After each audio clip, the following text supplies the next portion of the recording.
बिस्मिल्लाहिर्रहमानिर्रहीम। अस्सलाम वालेकुम रहमतुल्लाह। मैं हूँ डॉक्टर अब्दुल बासित। इस वक्त मैं खड़ा हूँ जरगा मंजूर पश्तीन के तहत जो जरगा हो रहा है पेशावर में, PTM के तहत पख्तूनों का कौमी जरगा। अब गुज़िश्ता रात यहाँ पे एक डॉक्यूमेंट्री पेश की गई जिसमें मजमूई तौर पर लॉसेस के बारे में बताया गया कि अब तक कितनी लॉसेस हो चुके हैं इस दहशतगर्दी के खिलाफ जो जंग में पख्तून बेल्ट की। तो उसके मुताबिक यह है कि इसमें तकरीबन अब तक 1000 मसाजिद और मदारिस जो है वो शहीद हो चुके हैं इस जंग में, जो 9/11 के बाद जो पख्तून बेल्ट में जो दहशतगर्दी की एक लहर चली है। जो बाजार है, जो मार्केट्स है, वो तकरीबन 35 है जो अब तक इससे मुकम्मल तौर पर तबाह हो चुके हैं, और उसमें 16 ऐसे मार्केट्स हैं जिनका अभी तक नामो निशान भी नहीं है। लापता अफराद जो है वो तकरीबन है 67,000 के ऊपर वो लापता अफराद है जो मिसिंग पर्सनस है। और ये मेरे पीछे आप देख भी सकते हैं, ये मिसिंग पर्सनस के मुख्तलिफ इस तरह हर पंडाल के ऊपर लोगों ने अपने मिसिंग पर्सनस जो है उनकी तस्वीरें और उनका बायोडाटा लगाया हुआ है। उसके अलावा शोहदा की जो तादाद है अब तक वो 76,584 शोहदा है जो इस दहशतगर्दी के आड़ में जो जंग लड़ी गई उसमें पख्तूनों की ये शहीद हो चुके हैं। जो मशरान या जो मलकानान है पख्तून बेल्ट के, वो तकरीबन 1738 अफराद हैं जिनको इस दहशतगर्दी के जंग में शहीद किया गया। इसके अलावा 2000 उलमा इस जंग में शहीद हो चुके हैं अब तक। IDPs की जो तादाद है, जो रिफ्यूजीज है, इंटरनल डिस्प्लेस पर्सनस जो है, वो लोग जो अपने घरों से माइग्रेट हो चुके हैं दहशतगर्दी की वजह से या इस जंग की वजह से, वो तकरीबन 57 लाख अफराद हैं। उसके अलावा जो खवातीन बेवा हो चुके हैं, जो खवातीन बेवा चुके जिनके शोहर फौत हो चुके इस दहशतगर्दी के साथ में, वो 27,000 है। जिन दोस्तों के या जिन पख्तूनों के शनाख्ती कार्ड जो ब्लॉक हो चुके अब तक, वो है 2,17,007 अफराद, उनके शनाख्ती कार्ड जो है वो ब्लॉक्स हो चुके हैं। इसके अलावा टोटल जो बम धमाके हो चुके हैं इसमें वो 9,237 हैं। और इसके अलावा जो ऑपरेशंस किए गए हैं दहशतगर्दी के खात्मे के लिए, वो तकरीबन 11 बहुत बड़े ऑपरेशन हैं जो कि पूरी पख्तूनख्वा की बेल्ट में किए गए हैं। इसके अलावा माजूरों की जो तादाद है वो 7,538 ऐसे लोग हैं जो अब तक इस जंग में माजूर हो चुके हैं। यकीनन PTM की तरफ से जो डेटा मुहैया किया गया, जो जरगे में प्रोवाइड किया गया, पेश किया गया, शायद ये नुकसानात, ये शोहदा, ये अमवात इससे ज़्यादा होंगी।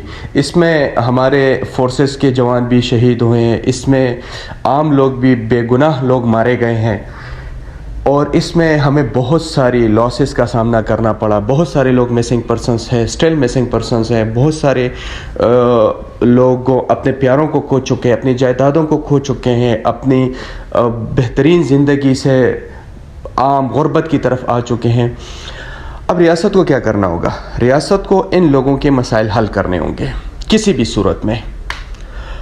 इन लोगों को रोज़गार फराहम करना होगा, इन लोगों को तालीम देनी होगी, इन लोगों के लिए इंफ्रास्ट्रक्चर बेहतरीन करनी होगी, इन लोगों को कारखाने दें, इंडस्ट्रीज़ दें, इन लोगों को ज़िंदगी की तरफ लाएं, तब जाके ये मसला हल होगा। मिसिंग पर्सनस का बहुत बड़ा मसला है। इससे सिस्टम नहीं चलेगा कि आप AC के कमरे में प्रेस कॉन्फ्रेंस बुलाएं और कहें कि नहीं जी ये सब कुछ झूठ है। भाई ये सब कुछ मौजूद है, ये सब कुछ मौजूद है, तभी ये हो रहा है, तभी ये लोग इतने बड़े तादाद में जमा हो रहे हैं, रोज़ बरोज़ मुजाहरे हो रहे हैं, हर जगह में ये आवाज़ उठ रही है क्योंकि मसले एग्जिस्ट करते हैं। लिहाजा रियासत को संजीदगी दिखानी होगी। जो हक़ इस्लामाबाद के एक शहरी का है तो वही हक़, चाहे बाजोड़ का शहरी हो, चाहे वज़ीरिस्तान का शहरी हो, चाहे कुरमे का शहरी हो, चाहे पाड़े चिनार का हो, चाहे वज़ीरिस्तान जनूबी शुमाली बनो किसी भी एरिया का हो, तो ये हक़ उसको इक्वली राइट्स देने पड़ेंगे, तब जाके ये मसले हल होंगे। खुदा न खास्ता कल दुश्मन हमारे अंदर इंटरफेरेंस करे तो फिर हम एक और सानिया बर्दाश्त नहीं कर सकते। हम ऑलरेडी सानिया बंगाल देख चुके हैं, हम ऑलरेडी सानिया बंगाल को आजमा चुके हैं। हमें पता है कि ये कितने बड़े दुख की बात होती है जब आपसे आपके जिगर का टुकड़ा आपसे अलग हो जाता है और कल वो दुनिया में एक नए नाम के साथ, एक नए मुल्क के नाम के साथ उजागर होता है। ہمیں مزید اللہ تعالیٰ پاکستان کو ایسے سانحات سے دور رکھے، اللہ تعالیٰ پاکستان کو امن کا گہوارہ بنائے، اللہ تعالیٰ پاکستان کو پاکستان میں بسنے والے شہریوں کے لیے عزت کا گھر بنا کے رکھے۔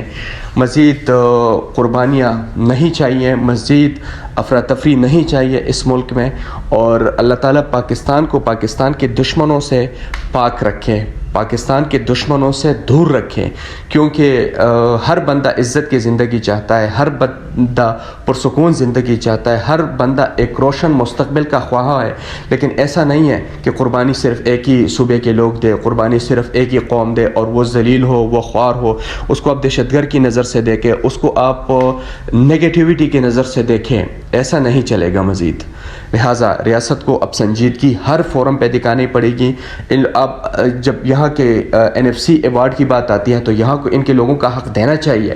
اب بجلی KP پرووائڈ کرتی ہے، پروڈیوس کرتی ہے، تو KP میں بجلی کا ریٹ الگ ہونا چاہیے، ان کو بجلی قیمت پہ جو رائلٹی ہے وہ ملنی چاہیے۔ اور اسپیشلی فاٹا، میں تو فاٹا کی بات ایکس فاٹا جو ہے نیو مرجر ایریاز، اس سے ہٹ کر پورے خیبر پختونخوا کو ٹیکس فری زون کچھ عرصے کے لیے بنانا چاہیے، کیونکہ یہ لوگ رول چکے ہیں، یہ لوگ پس چکے ہیں، یہ لوگ دہشت گردی کے آڑ میں تباہ ہو چکے ہیں۔ آپ دیکھیں ہر جگہ یہ جو PTM کا جو دھرنا تھا، ہر جگہ پہ مسنگ پرسنس کے پوسٹر لگے، ہر جگہ پہ لوگ فریاد کر رہے ہیں، اور وہ منظور کو ایک امید کی نظر سے دیکھتے ہیں کہ منظور ہمارے جو غائب شدہ، جو لاپتہ افراد ہیں ان کے لیے کچھ کرے گا، جو ہمارے انفراسٹرکچر تباہ ہوئی ان کے لیے کچھ کرے گا، جو ہمارے شہداء ہوئے ان کے لیے کچھ کرے گا، اور جو دہشت گردی کے لہر نیو مرجرز ایریا یا ایکس فاٹا میں ہے وہ ختم ہوگی۔ یہ لوگ کسی قوت کے بھی سامنے آنے کو تیار ہیں۔ جب ریاست نے ہر جگہ روڈ بند رکھے، انٹرنیٹ بند رکھا، موبائل فونز سگنل غائب ہوئے، اس کے باوجود یہ لوگ یہاں پہ لاکھوں کی تعداد میں آئے ہیں، تو یہ ایک سوالیہ نشان ہے۔ اب سنجیدگی دکھانی پڑے گی اس سے پہلے کہ خدا نہ خواستہ پاکستان کو کوئی نقصان ہو، کوئی بیرونی انٹرفیرنس اس ملک کے اندر ہو، کوئی بیرونی مداخلت ہو، اور پھر وہ ہمارے لیے باعث عذاب یا باعث ذلت یا باعث رسوائی ایسا کچھ بنے۔ اللہ نہ کرے، اللہ 100 بار نہ کرے۔ ہم پختون اس ملک سے محبت کرتے ہیں، ہم پختونوں کو کسی کی دکھانے کی ضرورت نہیں ہے، ہم پختونوں کی جتنی قربانیاں ہیں وہ دنیا کے سامنے ہیں، ٹھیک ہے۔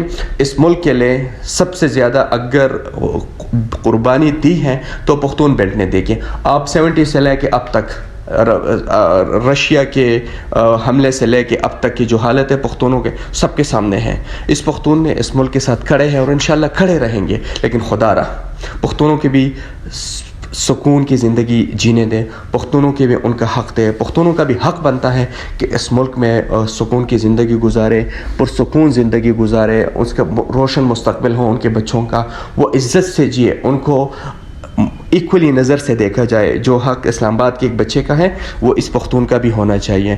تو اس دعا کے ساتھ کہ اللہ تعالیٰ اس جرگے کا کوئی پازیٹیو حل نکالے، اللہ تعالیٰ اس جرگے کو خیر و عافیت سے ختم کرے، کوئی ایسا ناخوشگوار واقعہ نہ نمودار ہو جس کی وجہ سے ہمیں مزید نقصانات کا سامنا کرنا پڑے۔ تو انشاءاللہ یہ جرگے پختون کی روایات ہیں، پختون بڑے بڑے جنگ، بڑے بڑے جو وہ ہیں اسی جرگے کے تحت معاف کرتے ہیں، اسی جرگے کے تحت وہ آگے بڑھتے ہیں، اور اسی جرگے کے تحت اپنی روایات کو وہ برقرار رکھے آگے بڑھتے ہیں۔ تو انشاءاللہ اس جرگے کا کچھ پازیٹیو رسپانس آئے گا، اور انشاءاللہ ریاست بھی اس پہ پازیٹیو سوچ